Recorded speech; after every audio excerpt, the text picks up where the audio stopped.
If you're looking for an innovative way to really turbocharge your investment account and retirement account, then you're in the right place. My name's Scott Hastings. I'm a loan officer based right outside of Charlotte, North Carolina. And I'm not a financial advisor, but I do work with a lot of people to leverage their homes for investment purposes. And in this case, what I'm talking about today, building a really great retirement. So, what am I talking about? I am talking about turning your home that you're living in now, that you own, and you probably have a really low rate. If you bought it in 2020 or 21, or refinance the home you were in 20 or 21, you probably have a rate in the range of 3%. Let's say it might be under 3%, and these are rates that you and I know will never come around in our lifetime again. Um, Obviously, you and a lot of other people in the country, they want to hold on to that rate. But what I'm talking about today, and what I'm talking to a lot of clients about, and they're doing, is converting their home into an investment property.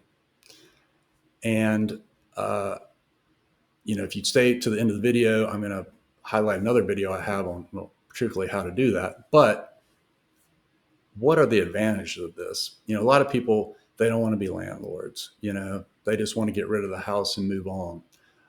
And there's benefits to that. If you lived in the house at least 2 years and you sell, it's one of the few times where you can take the earnings from the house, proceeds of the house, and not have to pay tax on it. But if you hold on to the house, you're going to have an asset that's going to continue to grow. I'm sure it's already gained a lot of equity.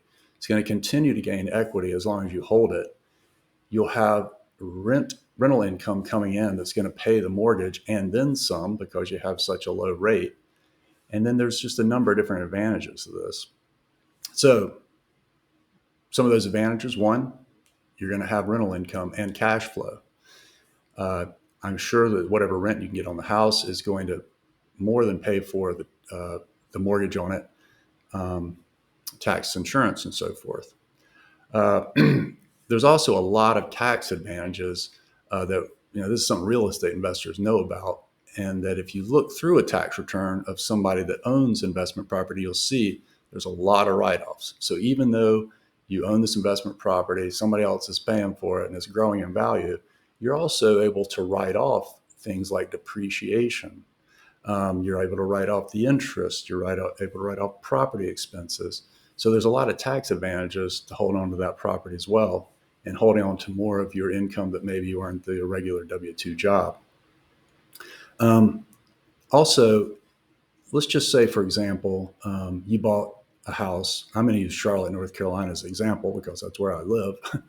And let's say you bought the house in 2020 for $600,000 and you put 5% down.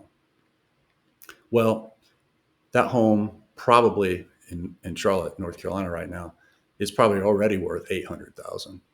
And if we just use historical appreciation, not even the appreciation we've seen over the last couple of years, but historical appreciation in 10 years, you're going to have over a 450% return on that 5% you put down. So something to remember is you're not just getting the appreciation, you're able to leverage this small down payment or whatever down payment you put on the house. And your real return, once you sell the house, say 10 years down the road, is the return on that initial investment. So that 5% down or that 10% down.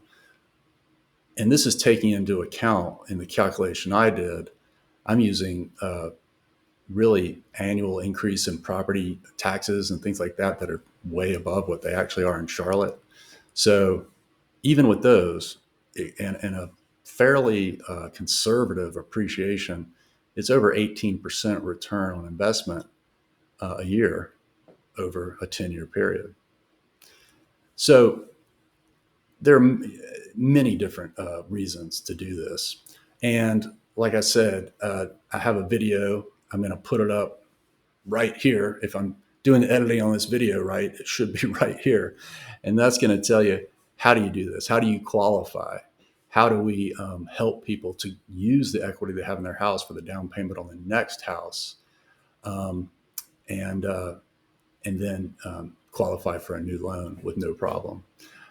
So anyway, again, my name's Scott Hastings. I hope you found this video helpful. If you did, it'd be a big help for you to hit like and subscribe somewhere down here. If you have any comments or questions on any of this, just put them in the comments below. You can visit me on my website as well, mortgagesbyscott.com.